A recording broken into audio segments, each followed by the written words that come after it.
नमस्कार. मी राहुल गोस्वामी उद्योग व्यवस्थापन या व्हॉट्सॲप ऑडिओ प्रशिक्षणात आपल्या सर्वांचं स्वागत करतो. आजपर्यंत आपण 3 सत्रांवर चर्चा केली आहे. पहिलं सत्र होते आपले लीड जनरेशन म्हणून, म्हणजे कशा पद्धतीने आपण संभाव्य ग्राहकांची यादी तयार करायची या विषयावर आपण चर्चा केली होती. त्यानंतर फॉलोअप आणि लीड मॅनेजमेंट आणि लीड चर्निंग असं एक दुसरं सत्र होतं. म्हणजे जे काही आपण संभाव्य ग्राहकांची यादी तयार केली आहे त्यांना ग्राहकांमध्ये आपण कसं कन्वर्ट करायचं, तर त्याविषयी आपण फॉलोअप या सत्रामध्ये आपण चर्चा केली होती. त्यानंतर आपलं तिसरे सत्र होते खरेदीचे आकर्षण, म्हणजे ग्राहकांना आपण वेगवेगळे जे काही डिस्काउंट्स, ऑफर्स किंवा अजून काही इतर सूट असतील तर त्या विषयांबद्दल आपण चर्चा केली होती. आणि त्या कशा पद्धतीने आपण जास्तीत जास्त ग्राहक वाढवायचे आणि वेगवेगळे जे काही सण आहेत किंवा इतर काही जे काही वर्षभरातले काही ॲक्टिव्हिटीज आहेत तर त्याचं नियोजन वगैरे कसं करून आपण आपला जो काही सेल आहे हा वाढवायचा आहे, तर त्याबद्दल आपण या तिसऱ्या सत्रात आपण चर्चा केली होती. आजचं आपलं चौथं सत्र आहे हे पुरवठादारांचे प्रमाणीकरण. पुरवठादार म्हणजे सप्लायर.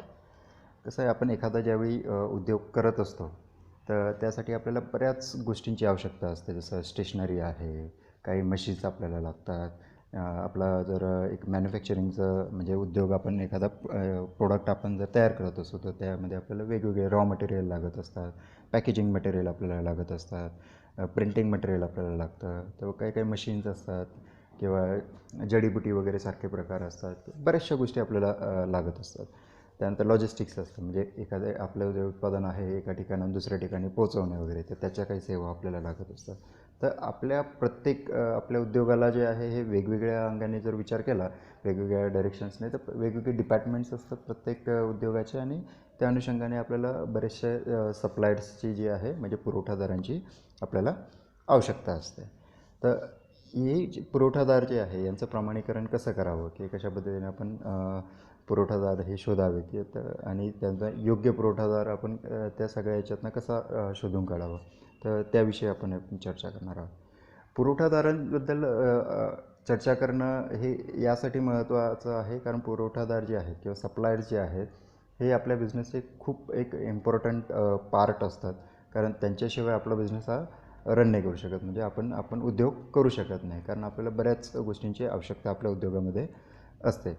त्यामुळे योग्य पुरवठादार आपल्याला जर चांगला सप्लायर आपल्याला भेटला तर आपल्या बिझनेसमध्ये त्याचा एक आपल्याला फायदा होत असतो. कारण वेळ परत्वे किंवा एक जी काही व्यवस्था असेल त्या अनुषंगाने आपल्याला वेगवेगळे पुरवठादार जे आहेत ते त्या योग्य वेळी आपल्याला मिळणं खूप गरजेचं असतं.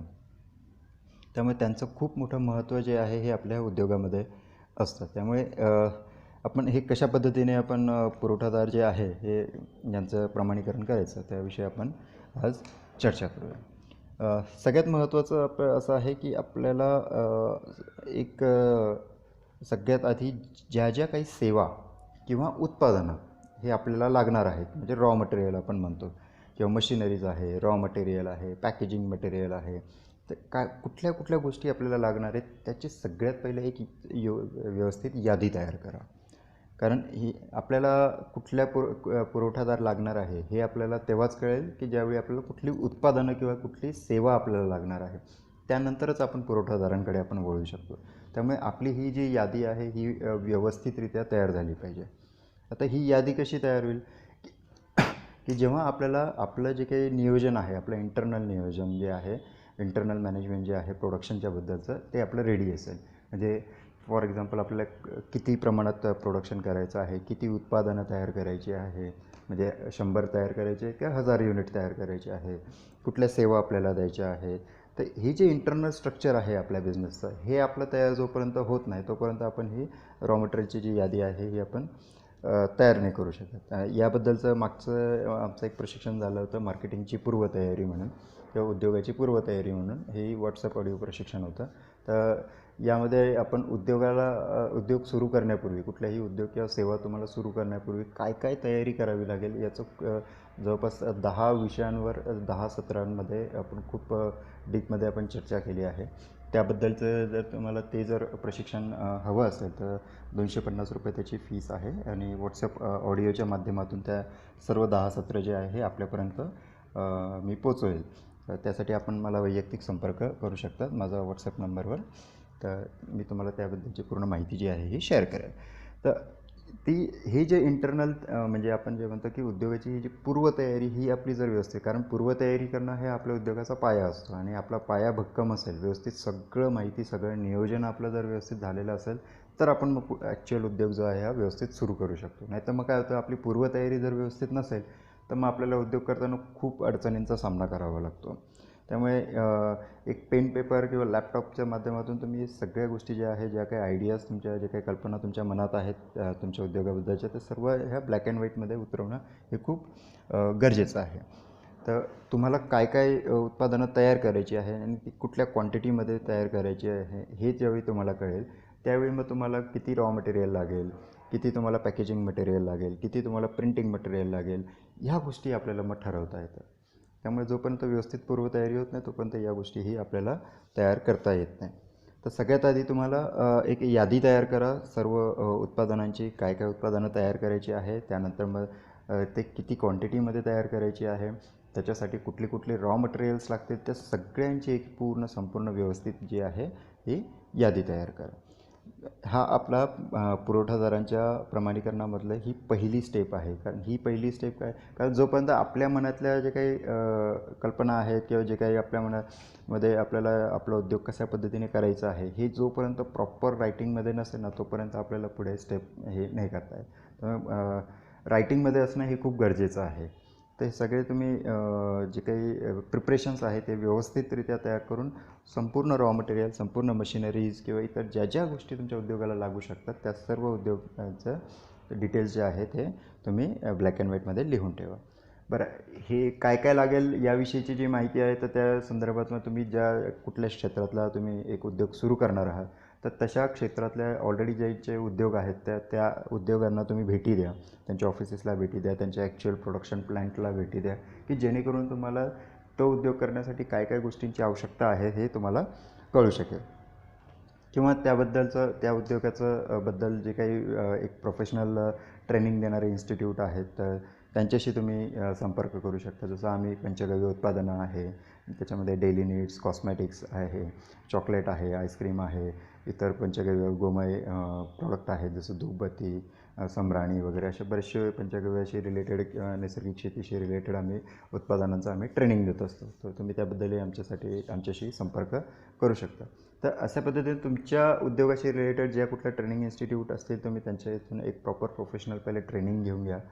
त्यानंतर ते जे उद्योग आहेत जे त्या तुमच्या क्षेत्रातले उद्योग करणारे आहेत तर त्यांच्या ऑफिसेसला, त्यांच्या एक प्रोडक्शन प्लांटला तुम्ही भेटी द्या आणि त्याच्यातून तुम्ही व्यवस्थित ऑब्झर्वेशन करून सर्व माहिती जी आहे पुन्हा नोट्स काढा. त्यांना भेटायला जाल त्यावेळी तुम्ही त्यांचे भेटताना त्या एक मिनिट्स ऑफ मीटिंग असतात ते तुम्ही तसे लिहून काढा किंवा तुमच्या पद्धतीने तुम्ही नोट्स तयार करा की काय काय तुम्ही तिथे बघितलं आणि त्या उद्योगासाठी काय काय आवश्यकता होते. तर ती छोट्या छोट्या गोष्टी, आणि यासाठी ऑब्झर्वेशन स्किल हे खूप महत्त्वाचं आहे. तर ते ऑब्झर्वेशन तुमचं स्ट्रॉंगली असणं हे खूप गरजेचं आहे आणि तिथून मग तुम्ही जास्तीत जास्त माहिती जी आहे ही तुम्हाला मिळू शकेल. तर अशा पद्धतीने तुम्हाला सगळ्यात पहिले रॉ मटेरियलची तुम्हाला संपूर्ण यादी तयार करायची आहे आणि ही तुमची पहिली स्टेप असेल. त्यानंतरची दुसरी स्टेप आहे ती म्हणजे पुरवठादारांची यादी तयार करणं. आता पुरवठादारांची यादी तयार करणं म्हणजे तुम्हाला सगळ्यात आधी काय करावं लागेल तर मार्केट सर्वे. कुठल्याही उद्योगात उतरताना किंवा उतरण्याआधी मार्केट सर्वे करणं हे खूप महत्त्वाचं आहे. जसं मी तुम्हाला सांगितलं की एक तुम्ही प्रॉपर ट्रेनिंग घेणं महत्त्वाचं आहे किंवा त्यानंतर जे ऑलरेडी उद्योग करत आहेत त्यांच्या अशा उद्योगांना भेटी देणं हे महत्त्वाचं आहे. त्यानंतर मग तिसरा पार्ट जो महत्त्वाचा आहे तो म्हणजे मार्केट सर्वे. म्हणजे मार्केट सर्वे कशासाठी, तर आपण जी यादी आता तयार केली आहे काय काय आपल्याला मटेरियल लागणार आहे, जसं रॉ मटेरियल आहे, मशिनरीज आहे, तुमचं पॅकेजिंग मटेरियल आहे, प्रिंटिंग मटेरियल आहे, लॉजिस्टिक्स वगैरेसाठीच्या लागणाऱ्या गोष्टी या इतर कायदेशीर परवाने वगैरे, तर या सगळ्या गोष्टींची ज्यावेळी यादी तयार झाली तर मग मग या सेवा कोण पुरवतं मार्केटमध्ये, मग ते पुरवठादार शोधण्यासाठी आपल्याला मार्केट सर्वे करावा लागेल. आता मार्केट सर्वे आपण एक स्टेप बाय स्टेप करूया. सर्वसाधारणपणे सगळ्यात पहिले तुमच्या आसपास जे पुरवठादार उपलब्ध आहेत का ते बघा. कारण याच्यातनं काय आहे की आपल्याला इमिडिएटली कुठल्याही गोष्टीची गरज लागली तर आपल्या गावातच आपल्याला तसे पुरवठादार मिळतील का, पहिले हे बघा. त्यानंतर मग तालुक्याच्या गावी, त्यानंतर मग जिल्ह्याच्या गावी, किंवा मग नंतर मग इतर जिल्ह्यांमध्ये किंवा महानगरांमध्ये. तर अशा पद्धतीने स्टेप बाय स्टेप करत गेलं तर आपल्याला त्याचा बेनिफिट मिळतो. अशा स्टेप बाय स्टेप जाणं का महत्त्वाचं आहे, कारण एक तर सगळ्यात पहिले ज्यावेळी जर पुरवठादार आपल्याला जवळच भेटला तर त्याचा खूप मोठा फायदा आपल्याला होतो. कारण एक तर लॉजिस्टिक्स कॉस्ट वाचते, वेळेवर आपल्याला काही उत्पादनं लागली तर ती आपल्याला रॉ मटेरियल लागलं तर ते रॉ मटेरियल आपल्याला एक झटकन आपल्याला उपलब्ध होऊ शकतं. त्याच्यातून आपली जो काही वेळ आहे, पैसा आहे, श्रम आहे, हे वाचतात. आणि तेच मग जर तुम्ही जेवढं दूरच्या ठिकाणी जाल तर मग तेवढं त्याचं कॉस्टिंग आहे, लॉजिस्टिक कॉस्टिंग्स वगैरे या वाढत जातात. पण त्याच्यातही महत्त्वाचं असं आहे की सगळ्यात इम्पॉर्टंट आहे की तुम्ही जर नियोजन तयार करून ठेवलं असेल ना, आणि तुम्हाला माहिती असेल की मला समजा एखादं उत्पादन आहे, त्याच्यासाठी तुम्हाला 1000 बॉटल लागणार आहे. तर 1000 बॉटल ही मोठी क्वांटिटी असते. तर त्यावेळी समजा रिटेलर जे असतात तर त्यांच्याकडे एक 50-100 बॉटल वगैरे अशा कॉस्टिंगमध्ये त्या उपलब्ध असतात आणि त्याची कॉस्ट ही रिटेलची कॉस्ट असते. पण ज्यावेळी तुम्हाला 1000 बॉटल लागतील तर तुम्ही एक डायरेक्टली मॅन्युफॅक्चररकडनं घेतलं तर तुम्हाला ते खूप फायदेशीर ठरतं. मग अशावेळी आपण दुरून म्हणजे एक जिल्ह्याच्या ठिकाणावरून जरी माल आणला किंवा दुसऱ्या जिल्ह्यातनं जरी आपण त्या बॉटल्स आणल्या तरी आपल्याला परवडतं. कारण ज्यावेळी गावातल्या किंवा रिटेल शॉपवर त्या बॉटलची किंमत समजा 10 रुपये असेल, पण तेच मॅन्युफॅक्चररकडनं घेतलं तर ते साधारण तुम्हाला 4 किंवा 5 रुपयाला मिळू शकतं. तर त्याच्यात म्हणजे तुमचं जवळपास 50% कॉस्ट ही वाचते. तर मग त्या 50% कॉस्ट वाचली तर 5% तुमची लॉजिस्टिक कॉस्ट वाढली तरी काही हरकत नाही. कारण तुमचा निव्वळ फायदा जो आहे 45% त्या ठिकाणी झालेला असतो. त्यामुळे अशा पद्धतीने प्लॅनिंग केलं, तुमचं नियोजन अगदी व्यवस्थित असेल तेव्हाच तुम्ही हे सगळे निर्णय जे आहे हे व्यवस्थित घेऊ शकता. त्यामुळे निर्णय प्रक्रिया करताना तुमची पूर्वतयारी ही खूप स्ट्रॉंग असणं हे खूप महत्त्वाचं आहे. तर त्या पद्धतीने मग तुम्ही स्टेप बाय स्टेप जी आहे ही पुरवठादारांची ही यादी तयार करा. आता पुरवठादारांची यादी तयार करताना एक खूप महत्त्वाचं असं आहे की एका उत्पादनासाठी किमान 3 पुरवठादार तुमच्याकडे हवे. म्हणजे किंवा त्यांची यादी हवी तुमच्याकडे की हे 3 पुरवठादार, जसं तुम्हाला बॉटल हवे तर ते सेम बॉटल तयार करणारे किमान 3 पुरवठादार तुमच्याकडे हवे. त्याच्यातनं मग ते वेगवेगळ्या ते अगदी म्हणजे तुमच्या गावात किंवा तुमच्या तालुक्याच्या ठिकाणीच उपलब्ध असू शकतात किंवा तुमच्या जिल्ह्याच्या ठिकाणी उपलब्ध असू शकतात किंवा जवळच्या जिल्ह्यातल्या ठिकाणी उपलब्ध असू शकतात. तर अशा वेगवेगळ्या जे पुरवठादार आहेत त्यांची सगळी यादी आहे ही तुम्हाला तयार करणं गरजेचं आहे. आता तुम्ही म्हणाल 3 किंवा 5 हे का? याच्या मागचं कारण असं आहे की बऱ्याचदा असं होऊ शकतं की एखाद्या गोष्टीची तुम्हाला अर्जंट रिक्वायरमेंट आली आणि त्या पुरवठादाराकडे त्यावेळी तुम्हाला आवश्यक असलेला माल हा तयार असेलच असं गरजेचं नाही आहे. किंवा त्याची जी किंमत आहे, एका पुरवठादाराकडे त्याची किंमत एक असू शकते. उदाहरणार्थ मी बॉटलचं एक उदाहरण देतो. समजा एक पुरवठादार तुम्हाला 6 रुपये किंमत देत असेल तर दुसरा पुरवठादार तुम्हाला 5.5 रुपयात एक बॉटल देईल. तिसरा पुरवठादार कदाचित तुम्हाला 5 रुपयात देईल. पण आता समजा 5 रुपयात जर तुम्हाला पुरवठादार देतो आहे तर तो समजा एक मुंबई पुण्यासारख्या महानगरांमध्ये, आणि आपल्याला आपल्या गावाचं इथून आपल्याला तो माल तिथून ट्रान्सपोर्टने मागवणं हे फिजिबल नाही आहे. म्हणजे आपल्यालाच कुठेतरी मोठ्या जिल्ह्याच्या ठिकाणी जावं लागेल किंवा तो पुरवठादार तुम्हाला तुमच्या जागेवर तिथे पुरवठा करू शकत नसेल, तर अशा वेळी मग ते माल मागवणं हे थोडंसं जिकरीचं होऊन जातं. बरेच अडचणी येतात त्याच्यामध्ये लॉजिस्टिक्समध्ये, तर किंवा ट्रान्सपोर्ट सिस्टम ती व्यवस्थित मॅनेज होत नाही. तर अशावेळी मग आपण जर आपल्याला आपल्या जिल्ह्याच्या ठिकाणाहूनच एखादा पुरवठादार मिळाला, भले त्याची मग एक 50 पैसे किंमत जास्त असेल, पण तो आपल्याला जागेवर माल पोचवून देत असेल तर ते खूप महत्त्वाचं आहे. कारण याच्यामध्ये जी काही बऱ्याचदा मनस्ताप होतो किंवा एक बऱ्याचदा वेळेवर माल येत नाही किंवा अनेक अडचणी तयार होतात. तर त्या अडचणी दूर सारून आपण एक 50 पैसे जर आपले जास्त खर्च झाले, पण आपल्याला या सगळ्या अडचणी आपल्याला दूर करता आल्या तर नक्कीच ते 50 पैसे खर्च करणं हे योग्य ठरतं. त्यामुळे सगळ्यात महत्त्वाचं जसं पहिले गावातले पुरवठादार बघा, त्यानंतर तालुक्यातले, त्यानंतर जिल्ह्यातले, त्यानंतर जवळच्या जिल्ह्यातले आणि त्यानंतर मग महानगरांना. तर असे स्टेप बाय स्टेप करत आपण जर हे बघितलं तर ते खूप महत्त्वाचं. दुसरं, जे तुम्ही रॉ मटेरियल ज्या गोष्टींची तुम्हाला आवश्यकता आहे ना, त्या सर्व गोष्टी ज्या आहेत याचं पहिले जर तुम्ही व्यवस्थित यादी तयार करून ठेवली असेल आणि तुम्हाला एक्झॅक्ट माहिती असेल की किती क्वांटिटीमध्ये या सगळ्या गोष्टी आपल्याला लागणार आहे, तर तो माल मागवताना तुम्ही पहिला प्रयत्न हा करा की त्या मॅन्युफॅक्चरिंग म्हणजे तो ॲक्च्युअल ते प्रोडक्ट बनवणारे जी कंपनी आहे किंवा जे कोणी उद्योजक आहेत तर त्यांच्याकडून तुम्ही मागवू शकलात तर जास्त बेटर. कारण ह्याच्यामध्ये आपली किंमत जी आहे ही खूप मोठा रोल प्ले करते. नेहमी लक्षात ठेवा की आपण ज्यावेळी उत्पादक असतो त्यावेळी आपण जो काही रॉ मटेरियल आपल्याला लागणार आहे तोही आपण माल जो आहे हा उत्पादकांकडूनच घेणं हे कधीही योग्य ठरतं. कारण त्या उत्पादकच हे सगळ्यात कमी किंमत जे आहे हे किंवा योग्य किमतीमध्ये हे देऊ शकतात. इतर जसं मधली जी चेन असते जसं होलसेलर असतात, स्टॉकिस्ट असतात वगैरे, तर या सर्व ठिकाणी त्या उत्पादनाची किंमत नंतर वाढत जाते. त्यामुळे आपण ॲज अँड बिंग मॅन्युफॅक्चरर तर आपण मॅन्युफॅक्चररकडूनच माल घेणं हे खूप महत्त्वाचं आहे. आणि तेव्हाच आपला जो उद्योग आहे हा त्याच्यावर जो होणारा हा सगळा खर्च आहे हा खर्च आपल्याला कमी करता येईल आणि आपला निव्वळ नफा जो आहे हा वाढतो. जोपर्यंत आपला खर्च कमी होत नाही तोपर्यंत निव्वळ नफ्यामध्ये वाढ होत नसते. त्यामुळे ही गोष्ट लक्षात ठेवणं हे खूप महत्त्वाचं आहे.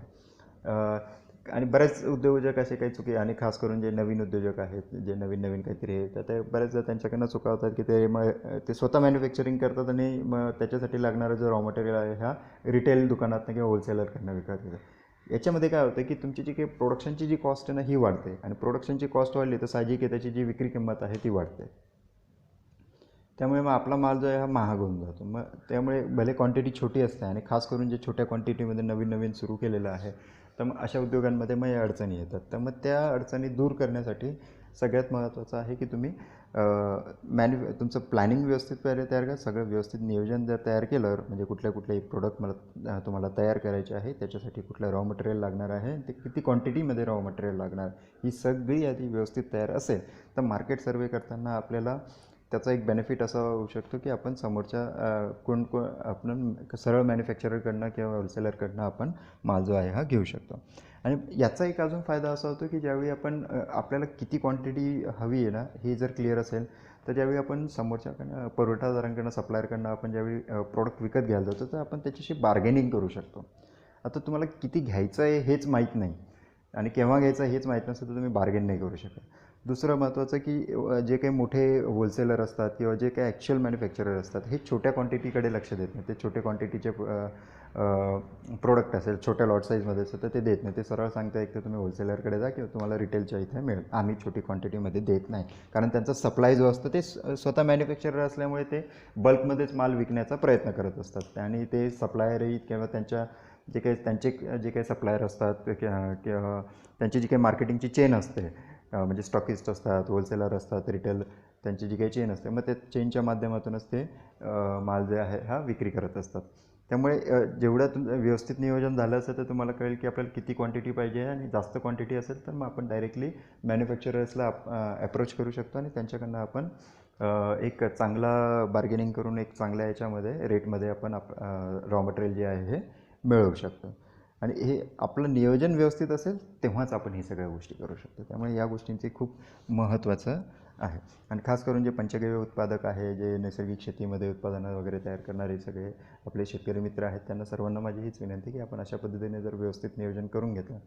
कसं आहे आपण ज्यावेळी एक लाकूड तोड्याची आपल्याला एक गोष्ट माहिती आहे की एखादा तो लाकूड तोड्याजवळ झाड तोडायला जातो जर त्याच्या कुऱ्हाडीला जर धार नसेल तर ते झाड तोडायला त्याला खूप परिश्रम करावे लागतात. पण ते झाड तोडण्याआधी जर त्याने कुऱ्हाडीला जर धार दिली व्यवस्थित चांगली एक धार दिली तर ते झाड लवकर तुटतं. म्हणजे त्याच्यामध्ये काय होतं की त्याचा परिश्रम वाचतं, त्याचा वेळ वाचतो. तर त्याच पद्धतीने आपल्याला आधी काय हे सगळे जे नियोजन किंवा हे जे सगळे आधीचे प्रिपरेशन्स आहे ना हे एक प्रकारे आपल्या उद्योगरूपी कुऱ्हाडीला हे धार देण्यासारखं आहे. तर ते आपण धार जेवढी आपली चांगली असेल तेवढा आपला परिश्रम वाचतात, आपला पैसा वाचतो, आपला वेळ वाचतो आणि आपला निव्वळ नफा जो आहे हा वाढत जातो. तर या गोष्टींकडे लक्ष देणं हे खूप महत्त्वाचं आहे. अशा प्रकारे आपण सप्लायरची यादी तयार केली आणि मग त्यानंतर मग आपण किमान प्रत्येक प्रोडक्टसाठी आपण 3 ते 5 जे सप्लायर आहेत त्यांची पूर्ण यादी तयार करायची आहे आणि त्यांच्याकडनं आपल्याला कोटेशन घ्यायचं आहे. तर कोटेशन याच्यासाठी की आपल्याला मग जे काही ऑफर देत आहेत की काय आपल्याला जे काय आपल्याला उत्पादन घ्यायचं ते आता काय किमतीमध्ये पडेल. तर मग त्याची काय किंमत होईल, किती तुम्हाला पूर्ण खर्च जो आहे म्हणजे लॉजिस्टिक्स कॉस्ट हे ते सगळं असं मिळून जे काही खर्च आहे तर तुम्हाला एक अंदाज येईल. तर त्याच्यासाठी आपल्याला कोटेशन घेणं हे खूप महत्त्वाचं आहे. त्यामुळे मार्केट सर्वे खूप चांगला करा. जास्तीत जास्त जे काही रॉ मटेरियल तुम्हाला लागणार आहे त्या संदर्भातले सप्लायर्स जे आहेत त्यांच्या युनिट्सला भेटी द्या, त्यांच्या ऑफिसेसला भेटी द्या, त्यांच्या होलसेल शॉप वगैरे जे काय आहेत त्यांना भेटी द्या, तिथे प्रत्यक्ष उत्पादनं बघा आणि प्रत्येक उत्पादनाचं आहे जे काय आहे कोटेशन त्यांच्याकडनं घ्या आणि एक चांगलं कम्युनिकेशन त्यांच्याबरोबर ठेवा. त्यांचे व्हिजिटिंग कार्ड्स वगैरे जे आहे जे काही त्यांची कॉन्टॅक्ट इन्फॉर्मेशन आहे त्याची माहिती घ्या. त्यानंतर ते कशा पद्धतीने आपल्याला मदत करू शकतील, म्हणजे सप्लाय ते कधी करू शकतील, कशा पद्धतीने करतील, किंवा जो काही टायमिंग्ज आहे वेळेवर तुम्हाला सप्लाय ते देऊ शकतात का, किंवा तुम्हाला जे काही आवश्यक क्वालिटीचं रॉ मटेरियल हवं आहे हे खूप महत्त्वाचं आहे. ते तुम्हाला देऊ शकतात का, ते खूप महत्त्वाचं आहे. कारण बऱ्याचदा सप्लायर असं असतं काय की रेट कमी देतील पण तुम्हाला जी काही आवश्यक क्वालिटी असते, आता जसं आपल्याला आपण FDA आपण लायसन्स घेतलं असेल, FSSAIचं लायसन्स वगैरे घेतलं असेल, तर जे काही कायदेशीर परवाने असतात तर त्या कायदेशीर परवान्यांच्या याच्यामध्ये बऱ्याचदा की त्याची जी क्वालिटी आहे ती मेन्शन केलेली असते की याच क्वालिटीचं उत्पादन आपल्याला घ्यायचं आहे. तर मग त्याच क्वालिटीचं आपल्याला ते उत्पादन ते देतात आहे का, आणि त्याची जी काही प्युरिटी आहे तर ती व्यवस्थित आहे का, म्हणजे चांगल्या क्वालिटीचं उत्पादन आपल्याला देत आहेत का. तर ते सगळं डिसाईड करणं खूप महत्त्वाचं आहे. त्यामुळे त्याच्यासाठी तुम्हाला मार्केट सर्वे करावं लागेल. मार्केट सर्वे म्हणजे सर्व पुरवठादारांच्या ठिकाणी पहिले व्हिजिट करा. व्हिजिट करून त्यांच्याकडनं सगळं माहिती घ्या. ती जी माहिती आहे, जे काही कोटेशन्स आहेत ते सगळे एकत्र गोळा करून एका फाईलमध्ये व्यवस्थित फायलिंग करा. किंवा त्यांनी जर तुम्हाला ईमेल करत असतील तर सर्व ईमेल्स वगैरे जे आहेत हे प्रॉपर एक व्यवस्थित एक फोल्डर तयार करून, सप्लायर त्याला असं नाव द्या त्या फोल्डरला, आणि सर्व ईमेल्स जे आहे ते कोटेशन्सचे हे त्या सप्लायर फोल्डरमध्ये हे तुम्ही सेव्ह करून ठेवा, की जेणेकरून जेव्हा जेव्हा तुम्हाला काही रॉ मटेरियल विकत घ्यायचं असेल तर ते तुम्हाला इझी टू फाइंड होईल. म्हणजे लगेच तुम्ही शोधू शकतात ईमेलवर. सप्लायर फोल्डरवर तुम्ही गेलात तर त्याच्यामध्ये सगळे सप्लायरचे तुम्हाला कोटेशन्स जे आहे ते तुम्हाला मिळतील. तर अशा पद्धतीने जर व्यवस्थित तयारी केली तर पुढे तुम्हाला मग एकच वेळा मेहनत करायची असते आणि त्यानंतर मग तुम्हाला ते इझिली सगळं इन्फॉर्मेशन जे आहे हे तुम्हाला हँडी येऊन जाते. तुम्हाला लगेच ती इन्फॉर्मेशन वगैरे जे आहे ती सगळी अवेलेबल होऊन जाते. तर त्या प्रॉपर एक नियोजन करून प्रॉपर एक सिस्टमॅटिक पद्धतीने काम केलं तर तुम्हाला एक त्याचा जास्त बेनिफिट जो आहे हा होऊ शकतो. त्यामुळे कोटेशन्स हे खूप महत्त्वाचे आहे. त्यानंतर एक महत्त्वाचा मुद्दा आहे जो लॉजिस्टिक्स. जसं मी तुम्हाला जसं सांगितलं थोड्या वेळापूर्वी की जे काही प्रोडक्ट आपल्याला मिळणार आहेत, आपल्याला सप्लायर वगैरे ते मिळतात, ते कॉस्ट पण चांगले देतात. पण बऱ्याचदा असं होतं की ते सप्लायर जे आहेत ना हे आपल्याला आपल्या जागेवर, म्हणजे जिथं तुमचं ॲक्च्युअल प्रोडक्शन युनिट आहे किंवा तुम्हाला तुम्ही घरगुती उद्योग करत असाल तर घरात तर तुम्हाला घरपोच ते देता आहेत का सर्व, म्हणजे कुरिअरच्या माध्यमातून, ट्रान्सपोर्टच्या माध्यमातून जवळपासच्या ठिकाणी तुम्हाला ते सर्व्हिस देत आहेत की जिथे जाऊन तुम्ही इझिली माल तो घेऊ शकता. बऱ्याचदा अडचणी अशा येतात की खेडेगावात वगैरे त्यांची सर्व्हिस नसते. मग ते म्हणतात की तुम्ही तालुक्याच्या गावी या, किंवा काही ट्रान्सपोर्ट ते की जिल्ह्याच्या गावी वगैरे बोलवतात. तर मग तिथून तर ती जी सगळी व्यवस्था आहे ही तो व्यवस्थित मॅनेज होणं हे खूप गरजेचं आहे. कारण काय होतं, बऱ्याचदा आपण कमी किमतीत माल घेतला पण समजा की तो आपल्याला तालुक्याच्या गावी किंवा जिल्ह्याच्या गावी तो आपल्याला सप्लाय करेल आणि ते म्हणेल की तुम्ही तिथून पिकअप करा आणि मग तुमच्या इथे घेऊन जा. पण ज्यावेळी आपण ते त्यांच्या इथून पिकअप, म्हणजे आपण त्या जिल्ह्याच्या किंवा तालुक्याच्या ठिकाणाहून आपण ते वस्तू पिकअप करून आपल्या इथपर्यंत आणण्यापर्यंत आपल्याला जी लागणारी ट्रान्सपोर्टची कॉस्ट आहे ती आपल्याला परवडेल का. कारण बऱ्याचदा असं होतं की ती कॉस्ट जी आहे त्याच्या, म्हणजे मटेरियलची कॉस्ट आहे त्याच्या कॉस्टच्या ऑलमोस्ट 10 ते 20% ही आपल्याला ट्रान्सपोर्ट कॉस्ट पडते. मग त्यावेळी म्हणजे त्या मटेरियलची कॉस्ट वाढली, ट्रान्सपोर्ट कॉस्ट ॲड झाली, त्यामुळे मग ज्यावेळी आपण ॲक्च्युअल प्रोडक्शन करू तर साहजिक आपल्या प्रोडक्शनची ही जी कॉस्ट आहे ही वाढेल. त्यामुळे याच्यात आपलं नुकसान म्हणजे होऊ शकतं. त्यामुळे आपल्याला जागेवर सप्लाय कोण देत आहे का तर ते बघा. आणि म्हणजे पुरवठादाराचं ज्यावेळी तुम्हाला प्रमाणीकरण करायचं सगळ्यात पहिले म्हणजे योग्य कॉस्टिंग, सगळ्यात पहिलं योग्य क्वालिटी, त्यानंतर योग्य कॉस्टिंग आणि योग्य सप्लाय, या 3 गोष्टींवर जो खरा उतरेल त्या पुरवठादाराला तुम्ही ॲक्च्युअल जी आहे तुमची ऑर्डर जी आहे ही तुम्ही प्लेस करा. याच्याने काय होतं की आपला बिझनेस जो आहे हा एक स्मूथली ऑपरेट होतो, म्हणजे आपल्याला अडचणी येत नाही. कारण नाही तर मग आपण असं होतं की आपल्याला पुरवठादारांच्या याच्यामध्येच आपण एवढे गुंतून जातो की ते सगळ्याचं, आणि मग आपला जो फोकस आहे आपल्या उद्योगावर नाही राहत. मग आपल्या उद्योगावर आपला फोकस नसला तर मग आपण आपल्या ग्राहकांवर फोकस नाही करू शकत. मग तिथे मग आपल्या उद्योगाची जी काही घडी आहे ती विस्कटते. तर ते नको व्हायला. त्यामुळे तुम्ही काळजीपूर्वक व्यवस्थित चांगले पुरवठादार, चांगले सप्लायर्स निवडले तर त्याचा तुमच्या बिझनेसच्या ग्रोथसाठी मदत झाली पाहिजे असे पुरवठादार आपल्याला निवडणं गरजेचं आहे. तर ही पूर्ण प्रोसेस आहे. याच्यात चौथा पॉईंट, जसं पहिला पॉईंट मी सांगितलं चांगली क्वालिटी, चांगली कॉस्टिंग आणि चांगला सप्लाय. याच्यात चौथा एक मुद्दा आहे तो म्हणजे पेमेंट टर्म्स. आता बऱ्याचदा असं होतं की ज्यावेळी आपण नवीन उद्योग तयार करतो तर सुरू करतो तर त्यावेळी साहजिक आपल्याला कोणी पेमेंट टर्म्समध्ये वगैरे बेनिफिट देत नाही. पण जसं जसं तुम्ही चांगले एखादं सप्लायर जे आहे त्याला एक ऑर्डर दिली, त्यानंतर मग तुम्ही दुसरी ऑर्डर दिली, तिसरी ऑर्डर दिली, त्यावेळी मग त्या सप्लायरला पण एक तुमच्यावर विश्वास बसतो की त्यामुळे त्यात तुमची रेग्युलर ऑर्डर तुम्हाला मिळत असेल तर तोही त्या पद्धतीने मदत करत असतो. जसं आपण मागच्या सत्रात बघितलं की जे काही ऑफर्स वगैरे आपण क्रिएट केले वगैरे, तर त्याच्यामध्ये आपण बघितलं की रेग्युलर जे कस्टमर्स असतात मग त्याला आपण एलिट कस्टमर आपण म्हणतो. त्या एलिट कस्टमर बेनिफिट्स जे आहे ते पर्टिक्युलरली तर ते आपल्याला एलिट कस्टमर बेनिफिट जे आहे ते आपल्याला आपल्या सप्लायरकडनं मिळू शकतात किंवा ते आपल्याला रेग्युलर आपण त्यांना ऑर्डर्स दिली तर रेग्युलर त्यांच्याकडनं ही आपल्याला जी काही एक वेगळी मदत असते ट्रान्सपोर्टच्या बाबतीत किंवा इतर बऱ्याचशा गोष्टी असतात तर अडचणी येतात तर त्यावेळी ते आपल्याला योग्य वेळी ते योग्य मदत जे आहे ते करू शकतात. तर ती रेग्युलॅरिटी आपल्याकडूनही क्रिएट होणं खूप गरजेचं आहे कारण आपल्याकडनं आपणही ज्यावेळी रेग्युलरली त्यांना ऑर्डर दिली तर तेही आपल्याला एक चांगला सपोर्ट जे आहे हे करत असतात. तर साहजिक आहे की म्हणजे आपणही जसं आपल्या बिझनेसमध्ये आपल्याकडं आपल्या जे काही कस्टमर्स आहेत ते आपल्याकडनं विकत घेतो, जे ग्राहक आपल्याकडनं रेग्युलरली विकत घेतो तर आपण त्यांची साहजिक आहे की आपण जास्त काळजी घेतो. तर सेम ते पण आपले जे पुरवठादार असतात हे आपली पण काळजी हे घेत असतात. तर त्यावेळी मग जी पेमेंट टर्म्स आहेत मग ही एक बेनिफिट जे आहेत हे आपल्याला ते रेग्युलर जर आपण त्यांचे कस्टमर्स असलो तर ते पेमेंट टर्म्समध्ये पण एक बेनिफिट हे शेअर करतात. जसं माल ते पाठवतात, आपल्याला जी काही रिक्वायरमेंट आहे ते माल पाठवतात, त्याचं तुमच्या एक 50% पेमेंट घेतात. 50%साठी ते तुम्हाला एक त्याचं 15 दिवस 1 महिन्याचा असा काहीतरी 8 दिवसाचा असा अवधी ते देऊ शकतात. खास करून अशा वेळी काय ज्यावेळी आपल्याला आपल्या उद्योगामध्ये अचानक आपल्याला एखादी ऑर्डर आली आणि आपल्याकडे एक कॅश क्रंच असेल, थोडं काही अडचणी असते, आर्थिक अडचणी आपल्याला उभे राहतात, त्यावेळी मग आपल्या सप्लायरनी जर आपल्याला अशा पद्धतीने थोडंसं एक पेमेंट टर्म्समध्ये मदत केली तर आपण ती आणि आपल्याला ते जे काही लागणारं रॉ मटेरियल आहे ते त्यांनी आपल्याला दिलं तर ते आपलं जी काही ऑर्डर आपण आहे ती ऑर्डर आपण तयार करून आपण आपली ऑर्डर जी आहे ही आपल्या कस्टमर्सला डिस्पॅच करू शकतो आणि त्यांच्याकडनं मग ज्यावेळी पैसा आपल्याला रिकवर होईल तर तो पैसाच्या माध्यमातून मग आपण इमिडिएटली सप्लायर्सला पेमेंट करू शकतो. तर त्याच्यासाठी जो लागणारा वेळ आहे तर त्या वेळ ते आपल्याला तेवढा देऊ शकतात.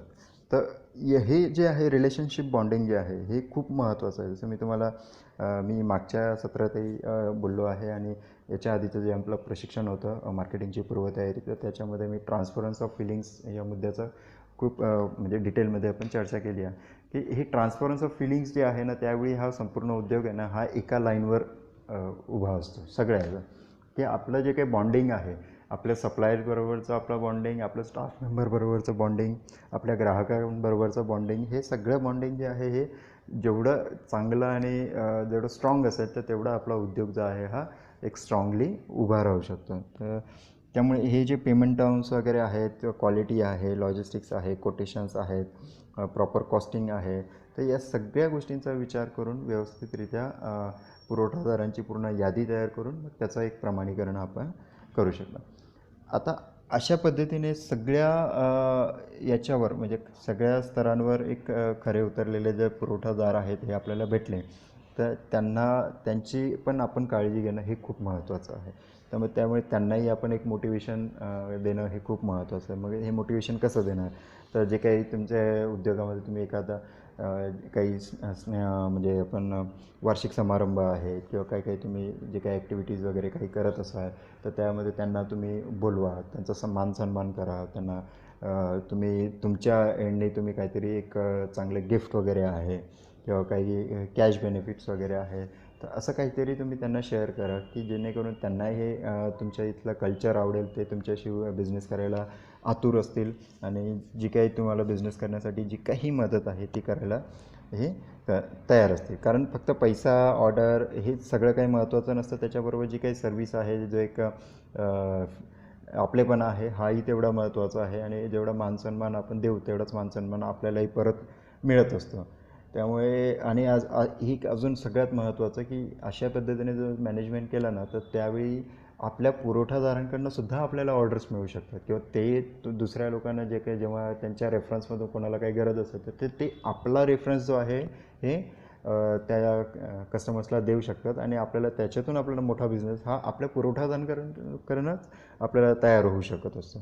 त्यामुळे अशी जे काही बेनिफिट्स आहेत एक आपल्याला बिझनेसमध्ये म्हणजे त्याचा खूप चांगला उपयोग होऊ शकतो आणि त्याच्यातून आपल्याला चांगला फायदा हा होऊ शकतो. इवन असंही होतं की बऱ्याचदा आपले जे काही पुरवठादार आहेत म्हणजे आपण ज्यांच्याकडनं रॉ मटेरियल घेऊ शकतो ते आपल्याच उत्पादनाचं तेही मार्केटिंग करू शकतात, असंही होतं. तर त्याचाही एक चांगला फायदा हा आपल्याला होऊ शकतो. म्हणजे त्यांच्याकडनं आपण रॉ मटेरियल घेतं, त्यांना आपण आपले उत्पादनं तयार करून दिले आणि ते आपल्या उत्पादनांचं ते मार्केटिंग करतात. त्यामुळे आपल्याला एक चांगला एक मार्केट जे आहे हे अवेलेबल होतं.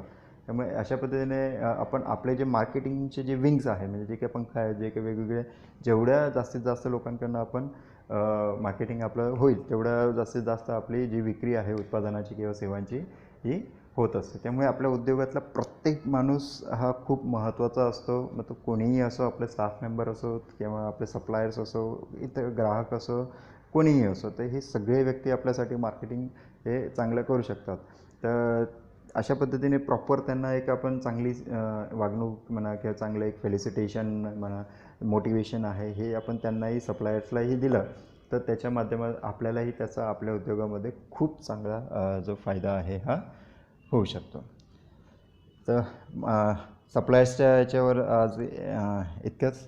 या सर्व पॉईंट्सवर तुम्ही योग्य विचार करा. एक प्रॉपर तुमचा ऑलरेडी जर उद्योग असेल त्याच्यात तुम्हाला काही सप्लायर्सबद्दल अडचणी येत असतील तर मी जे काही मुद्दे तुम्हाला सांगितले त्या मुद्द्यांवर तुम्ही थोडं एक ऑब्झर्वेशन करा की तुमच्या उद्योगात तुम्ही अशा पद्धतीने काही कुठंतरी काही एखादी गोष्ट राहिली आहे का की जेणेकरून तुम्हाला हा त्रास होतो आहे किंवा तुमचा मार्केट सर्वे तुम्ही प्रॉपर केला आहे का. मार्केट सर्वे केला नसेल तर तुम्ही पुन्हा मार्केट सर्वे करा. त्याच्यासाठी एक स्पेशली वेळ द्या आणि परत पुन्हा मार्केट सर्वे करून एक चांगले जास्तीत जास्त सप्लायर्स जे आहे ते तुम्ही शोधा आणि तुमची जेवढी सप्लायर्सची जी लिस्ट आहे ही जेवढी मोठी असेल, स्ट्रॉंग असेल तर तेवढं तुम्हाला ऑप्शन्स जे आहेत किंवा तेवढे तुम्हाला एक चांगली बिझनेस डील जी आपण म्हणू शकतो ती तुम्हाला मिळू शकते. त्यामुळे प्रॉपर मार्केट सर्वे आणि प्रॉपर एक नियोजन हे तुमचं खूप महत्त्वाचं आहे. तर ही सर्व तयारी करा. या सत्राबद्दल काही प्रश्न असतील तर नक्कीच मला कळवा. मी नक्कीच तुम्हाला तुमचे प्रश्न एक सॉल्व करण्यासाठी मदत करेन आणि तुमचं पुढचं जे काही सत्र आहे तर त्या पुढच्या सत्रामधले जे काही माहिती आहे ही मी तुमच्यापर्यंत ही पोहोचवत राहील. सर्व सत्र रोज ऐका आणि रोज ऐकून त्याच्यातले काही अडचणी असतील, या सत्रातले काही अडचणी असतील तर काही नोट्स असतील, महत्त्वाची माहिती तुम्हाला वाटली तर ती महत्त्वाची माहिती जी आहे हे तुम्ही नोट्स जे आहेत ते लिहून काढा आणि त्याचा जो उपयोग आहे हा प्रॅक्टिकली आपल्या उद्योगात किंवा तुम्ही जर उद्योग सुरू करणार असाल तर त्याच्यासाठी जे काही प्रिपरेशन्स लागतील तर त्याच्यामध्ये तुम्ही हे लिहून ठेवा. धन्यवाद. तुमचा दिवस शुभ हो. तुमचे काही प्रश्न असतील तर ते तुम्ही मला व्हॉट्सअप करा. माझं नाव राहुल गोस्वामी 8097275136. आधीचं मार्केटिंगची पूर्वतयारी जी आहे प्रशिक्षण होतं उद्योगाची पूर्वतयारी तर त्याबद्दल तुम्हाला ते हवं असेल तर त्याबद्दलही तुम्ही मला संपर्क करू शकता. धन्यवाद. तुमचा दिवस शुभ हो.